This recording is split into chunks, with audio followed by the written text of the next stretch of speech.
Hey everybody, I'm Geno Reynolds from The Real Opinion. Here are some quick movie reviews for films that you may want to consider or maybe not consider seeing this weekend.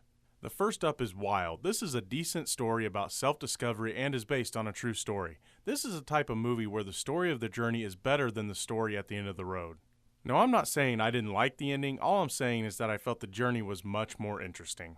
I just felt that the ending wrapped up a little too easily for our main character. During the journey, we get to see how and why our main character ended up hiking the 1,100-mile Pacific Crest Trail. The best moments of the movie are the tense ones. Not to spoil it, but they involve fears that a woman might have being all alone in the wilderness. While it's not a great film, it's a pretty good one. Next up is The Gambler. Watching this movie, you will both want to kill and help Mark Wahlberg's character. He plays a man who is in debt to the wrong type of people. You know how he got there, but you don't know why. Is he sick or just plain stupid is the question you'll be asking yourself the entire time watching this. And it is this that keeps you watching. Any scene involving any game of chance is tense.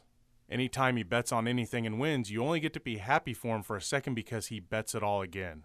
You then start to ask yourself, does he deserve the problems he has? Mark Wahlberg is decent in this, but I think my favorite performance was from John Goodman. Now, he's not in the film a ton, but I had the most fun watching the scenes that he was in. The ending of the film is a bit cheesy, but it fits the story.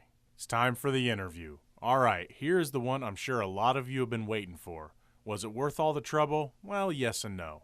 Yes, because as Americans, we should be able to watch whatever the heck we want. And no, because this movie proved that if North Korea was behind the Sony hacks, then Kim Jong-un can't take a joke.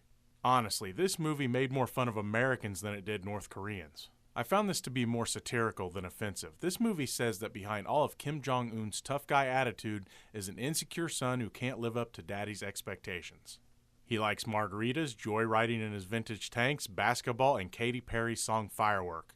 A lot. In the end, it's an okay to decent Seth Rogen comedy that kinda reminded me a lot of Pineapple Express, especially when the movie got ridiculously violent. And I think I counted about 4 Lord of the Rings jokes, but I may have missed some.